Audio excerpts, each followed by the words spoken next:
Making it loud. Make it so much. Okay.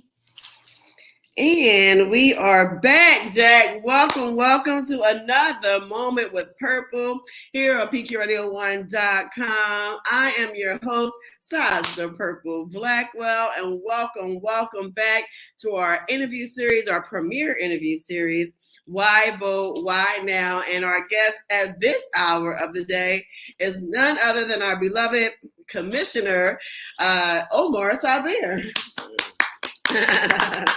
Welcome, good brother. Welcome to PQRadio1.com. And listen, you are one of the most important people in the city when it comes to election time. And I guess it must always be extra interesting when you are in charge of the voting process, but then you're also having to run. So welcome, and tell us what you're running for, and tell us who you are and where to find you at. Sure. City Commissioner Omar Sabir. Button number is 40. 40. Push 40 if you want a real hero. Well, I like that. You found a slogan, push 40 if you want a real hero. Okay. So we're here. It's an honor that we're unopposed. And I think that's a testament to all the hard work that we've done throughout the years, and even before I even took office, in my experience with State Senator Vincent Hughes' office. So, we have to stand up for democracy. And, when we ask these questions like to vote, not to vote, should we do it, shouldn't we do it? Thing is, whether you vote or whether you don't vote, that is a vote. Mm-hmm. So if you sit at home, then that's a vote. That's an affirmation saying that you agree with everything in the direction that our city is going. So there was a poll that was just recently released that said that 68% of Philadelphia doesn't like the direction of the way it's going. What? 68%? That's what the poll said. That's a lot. However, typically in an election like this, only 25% come out. So 75% stay at home.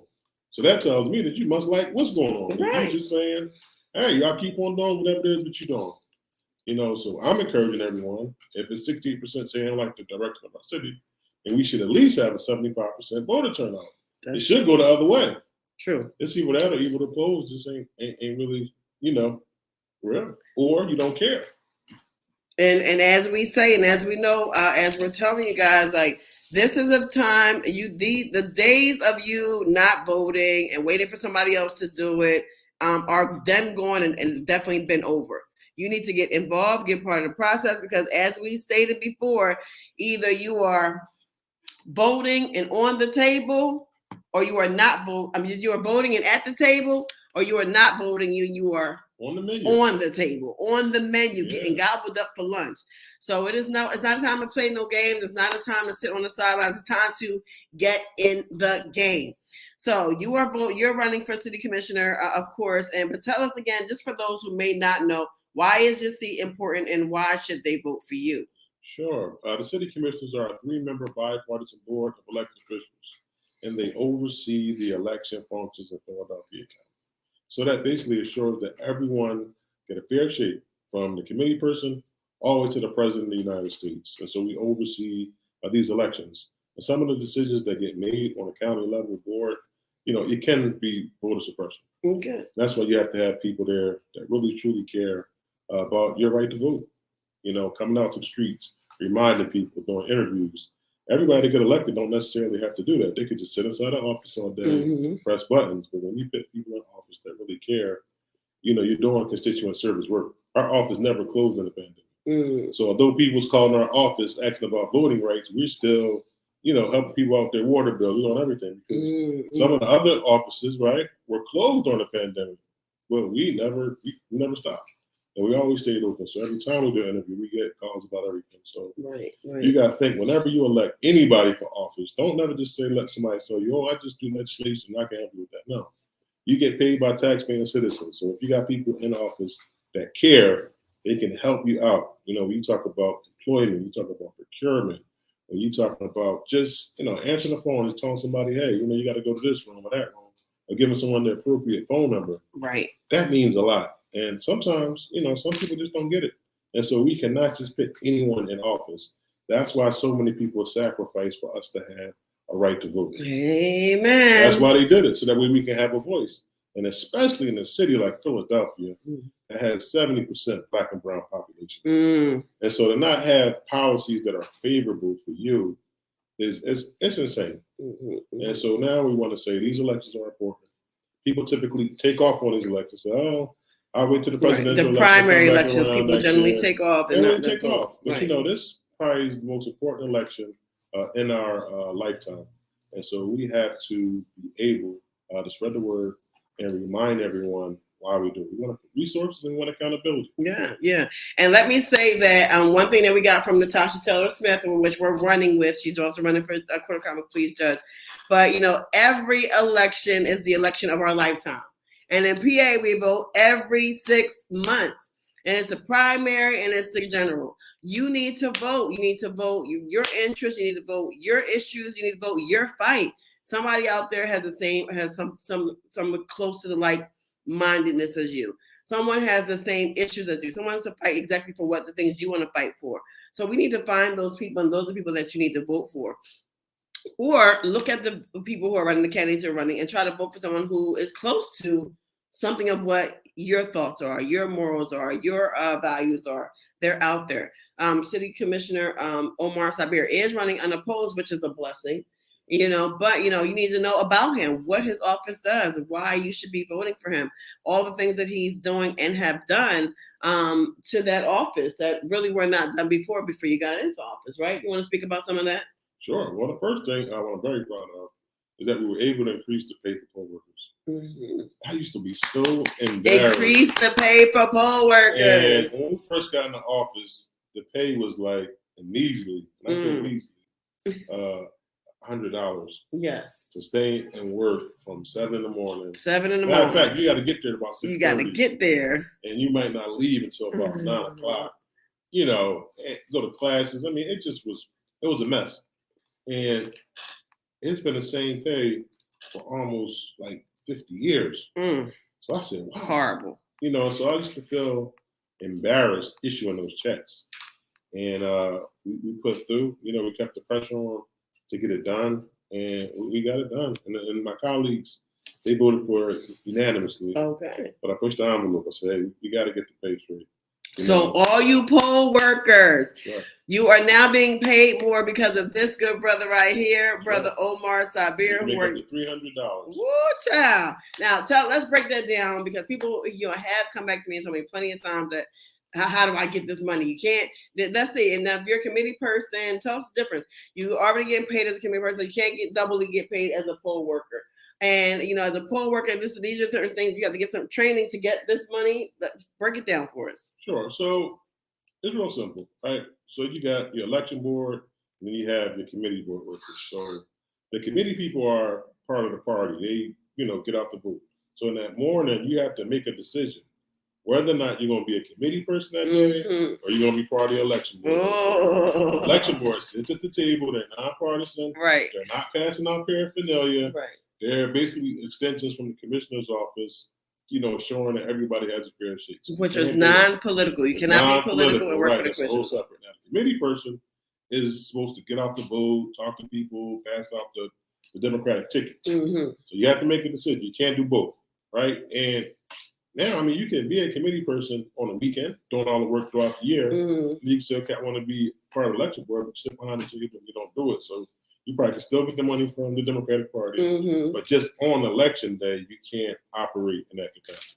Interesting. So they have two separate functions. Okay. And so typically the way how we hire is real simple. We do it really from word of mouth. The election board, they run for election. People get excited about it and they run for election. And a lot of times the judges of election have that sort of power to appoint the rest of the positions. So it's about 10,000 or so people. Okay. And it's a logistical sort of I'll say miracle. Okay. And it's been going on before I got there. I just, 10,000 different citizens of Philadelphia getting together, being up 6:30 in the morning, closing, and there's minimal issues. Right. We have over 1,700 divisions. It just all work over 800 polling locations, and it works. And it's a strong testament to the citizens of Philadelphia. A lot of times they always talk about commissioners are doing this. Yeah, but if we don't have those people working those polls, you don't have an election. So I always like to thank them for the work. Yeah, and we thank you for doing the work that you do, keeping us informed, making sure that our elections are fair, safe, and just.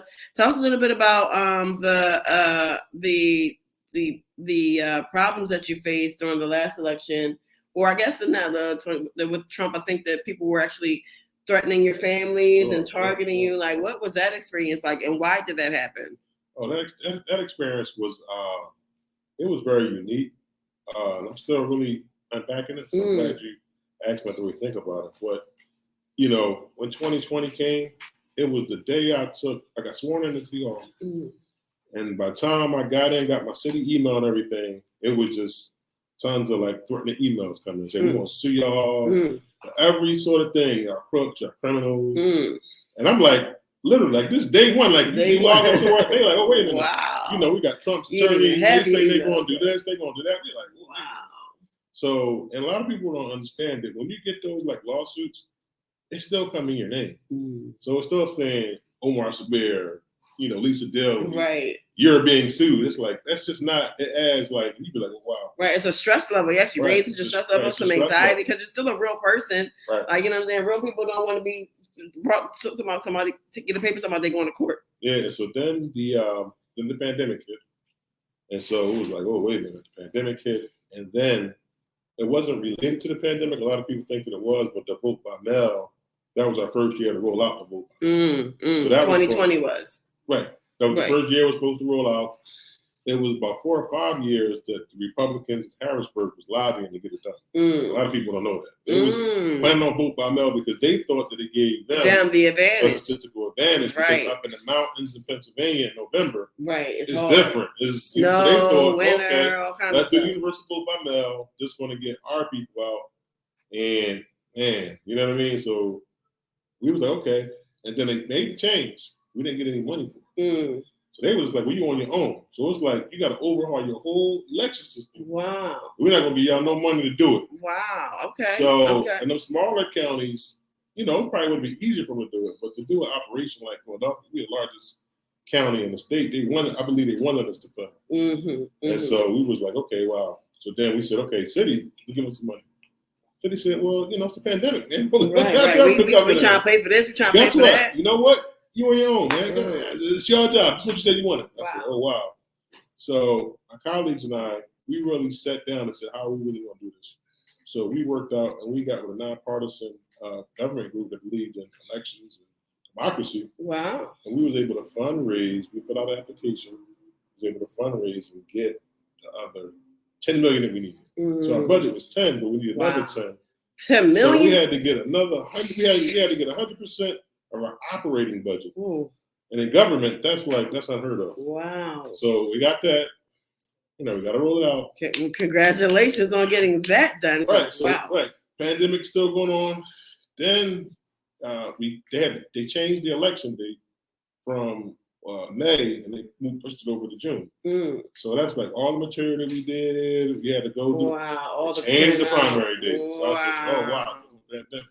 Yeah. Then on top of that, it was like, okay, wow. Then on that election day, it was 2 days after the George Floyd riot. So we was like, all right, what else? Okay. Dear God, that's when you start praying, like, oh my goodness, what else can we do here? So still going on. We still okay, cool. So we successfully, in that summertime, we're going around to Denver, we're going across the country, trying to figure this vote by mail thing out. What's the best way? What's the best practices? We finally get the money. So then we buy the equipment.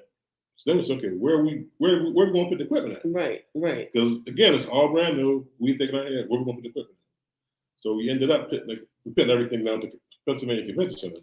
Now I can't say that Chairwoman Daly, she had the idea. She said, "Man, what about the convention center?" And I said, "Oh wow, it's not hard to do. I used to work at the convention center. It's a union building. We made some calls, we got it done, and we had the convention center. That's when we had to bring all the equipment, put it all there. Right, and make it work. Yeah, we made it work. So and that was a $10 million effort. Yeah, it was a lot of equipment. That's a lot. And that's how we got it done. So technically, we just learned that really we have the Republican Party to thank for vote by mail becoming a legal thing. But of course, they did not do it because they were happy about more brown and Black and brown people being able to vote. They did it because they thought it was going to help their constituency, and it kind of backfired on the Republican Party, but benefited the Democratic Party. Yes, it did. And then so we had a convention now. So then it's like, okay, so now at the point when we had the convention center, it's running up, the season's really kind of kicking in. And then that's when President Trump and Joe Biden was on that debate.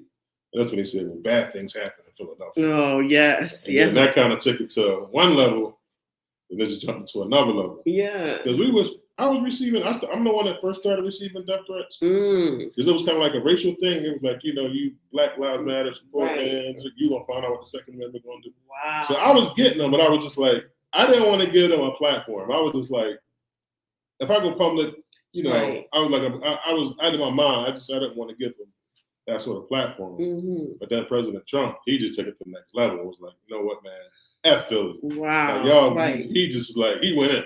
Dang. And so it was like, oh, wow. And then they went on to my colleague, man, Commissioner Smith. He just came at him like, oh, you fake Republican, you this, calling his name out. And it was just like, wow. Wow. So as a sitting elected at the time when you're getting death threats, what kind do you get? Like security? Do you get like some type of body armor? Like how do we protect our elected officials? We were strict. I mean, I made a shout out to our sheriff, Michelle Bilal, Commissioner Daniel Outlaw. Yes. They took that as a real priority to make sure we had security around the clock. Wow. I mean, they did everything. Good. It worked like right. Tumor Alexander, at the time he was a deputy mayor. Yeah. So he no. Tumar was the managing director. Deputy managing director. Yes. So he was like the go-to guy. So every time we had a problem, we would call Tumar. Tumar would make sure everything would work. Underneath Mayor Kenny's direction. But it was great. It was just the whole city just coming together. And so, we getting the threats, we getting all that, then everything started escalating. And of course, in the time when we're doing all of this, all the international news media outlets is picking up on it too. So a lot of people don't understand how hard it is to get prepared when the 60 Minutes call you or CNN reach out to you. Yes. Those producers, you go back a lot forth. It's a lot because you want to inform the American people because it's interest all around the world about what's going on. And so we were just there doing everything. And so we got the number, we got the total. And then when they're doing the canvassing process after all the numbers was done, now everybody knows that when elections are close, it's going to take a little while to figure everything out because when you're doing the T-balls, cracking open the mail envelopes, all that stuff, it takes a little bit longer. Sometimes when you might get the results that night, it's a blowout. Right. But when it's closer, it takes a little bit, longer. Yeah. And everybody knew this. Right. And they just took that opportunity to sort of try to weaponize like election denialism. And start a whole bunch of stuff. So, what was that word? Election what? Election denialism. That's another new word. We done learned another new word. Election denialism. You better write that down. Yeah, so that's what they believe in. Oh, election denialism. Yes. One more time. It's one more time that we learn. We love learning new vocabulary words here on The Moment with Purple. So that's what they believed. And then there was a group that was in Virginia that said, "Oh, okay, we're gonna come up to Philly and straighten things out." So the FBI intercepted it. So here's where Daniel Outlaw comes into play. Okay. So they got intercepted. So they made their way up to Philly. Right. So look, I got to catch these guys. They're coming up there. Wow. So like a real threat, basically. White supremacists. Wow. Had the automatic weapons. Wow. Not the little 32. Right. They got the AR-15s that be on the streets of Philadelphia. They got everything. Wow. So they coming up to Philadelphia, to our convention center, to straighten things out. To straighten things out. And again, FBI, swift response, they caught it, let Commissioner Day outlaw them know. And then when they got to the city, they intercepted them. And one of the buzzwords, which I learned, was that what they say to urban law enforcement officers is the white supremacists say, I support the police. Oh, I'm a friend of the police. That's like their catchphrase. And so sometimes, some law enforcement, not all, but some would just go ahead and just wave them off, right, and let them go. Right. But the Philadelphia police said, no. They was on. Okay, honor, a salute to Daniel Outlaw, and again to Sheriff Bilal. Yeah, so they caught him, and then of course our DA, he got a guilty got a guilty verdict, right? Wow. So then the gentlemen, they got locked up. They got out on bail, and then they went down to January 6th when it was out on bail. The insurrection. And wow, they insurrectionists. Wow. I'm like, man, this is just wow. You can't write it better. You can't write it better. They ended up found guilty. They didn't get in jail time. But we're still gonna wait and see what's happening with the January 6th trial. Okay, but meanwhile, there's an election going on May 16th, and your number is again 40. Number 40, and do you have a website as well? No website, but we on Instagram. Okay. At Omar for Philly. At Omar FOR for Philly. You always can interact with us, reach out to us. And again, PhiladelphiaVotes.com. I can say 99% of the things that you want to get answered will be on the website. Okay. And some people feel intimidated with the website. If they have a computer, if you have a smartphone and you can get access to Facebook, you can basically get on our website. And it's PhiladelphiaVotes.com. So you need to go to PhiladelphiaVotes.com. Hey, beloved, specifically to find out if you don't know where to vote at on May 16th, and you wake up and you're not sure where your polling location is, you can go to PhiladelphiaVotes.com and type in your address and name. Yep, that's right. Yeah, find my polling location. It's a little search button, and you just put it in your name, your address, and tell you right where to go. And it's going to tell you. And also, you can go to PhiladelphiaVotes.com to find out if you're registered, right? Find out if you're registered to vote. You can apply for your vote by mail ballot. You can do everything on that website. So tell us some quick fire questions. How do you become an inactive voter? If you don't participate after a certain amount of elections. Do you know exactly how many it is? Is it 3, 4, 5, or? Well, it's a lot. So it's a certain amount, but then it's like if you was like, so we'll say if you miss a certain amount of elections, right? We'll send you a notice and say, okay, you haven't been voting in a while, but you still want to vote. Right. And if you respond back and you say, okay, well, you know what? Yeah, I still want to vote. Then we're going to keep you on. You're going to keep you on. Okay. So it's almost, in Pennsylvania, it's almost impossible for you to turn into an active. Okay. Unless you really just went out to lunch and you just said, you know what, forget it. You know what I mean? You can do it. And I don't like inactive voters. So again, let's just vote, y'all. Let's just vote. Let's just do this. You know, we want to keep you on the rolls. You know, again, it's a real simple process. You know, for you to get registered. 90% of eligible voters in Philadelphia are already registered. So we're here. You know, and all we got to do now is just vote. You know, a lot of people say we do a lot of voter registration. Now it's like now it's voter information. Now it's telling you to actually do it because about 250,000 Philadelphians typically vote in these elections. And that's only, and we have, you know, over 1 million people. Over 1 million people in the city of Philadelphia. So I moved from North Philly to West Philly because West is best. How long before my address gets over? What do I need to do to make sure that I could vote where I am now? So you had until May the 1st to actually change your registration. Okay. So if it happens like after, you know, you might want to just vote at the previous address, right? You know, where you normally voted at. Where you normally vote at. Then change it. You know, will that be in PhiladelphiaVotes.com if I moved and didn't change my registration? Like, what do I have to do to make sure that? So you'll just be staying. You will vote at the same place where you previously registered. Okay. But then immediately, you know, after you'll want to change the registration.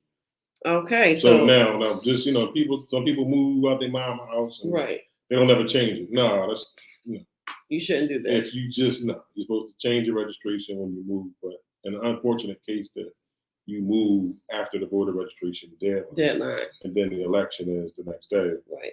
Go ahead and vote where you were at, but you should definitely change it as soon as possible. Okay, another fire question as we're wrapping up. What the difference between the general election and the primary election?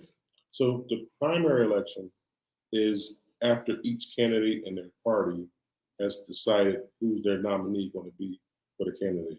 So they figure it out in the primary, and then they vote over in the general election. But in the city elections, Democrats outnumber anybody like 8. It's like 8, any other party. Yeah, so it's 8 Democrats, one Republican, and 1 independent for every 10 voters. Right. So basically, whoever wins the Democratic primary is more than likely going to win in the general election. So again, just to break that down, the primary election is when the parties decide who they're going to be running for these offices. They can figure it out. You got to vote for it. Vote for who you want to represent you in the bigger election, which is the general election. So the primary is where you figure all that out. You get your candidates solidified, and then in the general, you're voting on those candidates who were voted in to run for these offices. Right. Now the general matters for those statewide offices.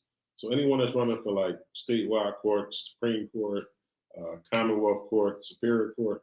Those races, it matters in the general Or election. decided in the general election. That's decided in the general election Okay.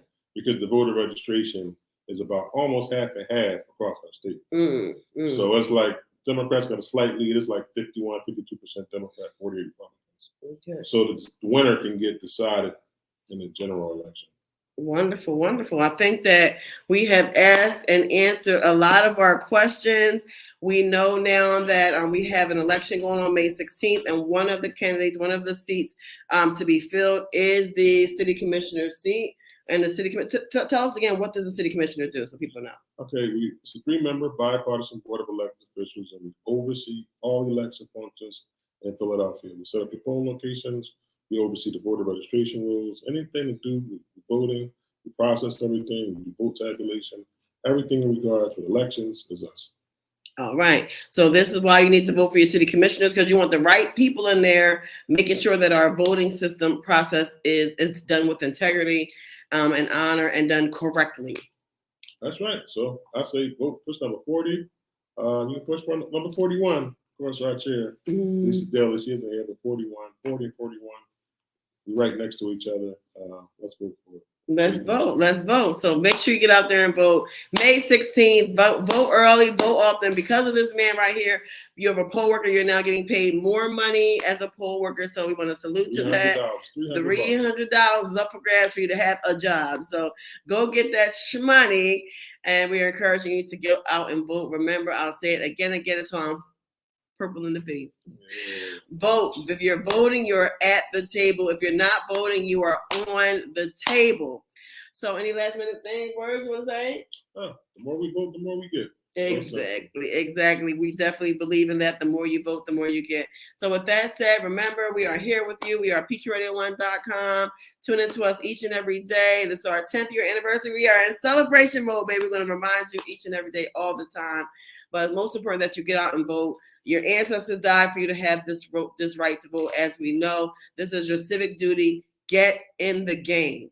And remember, where there is no vision, a people perish. Keep the faith, baby. Mwah. Bye.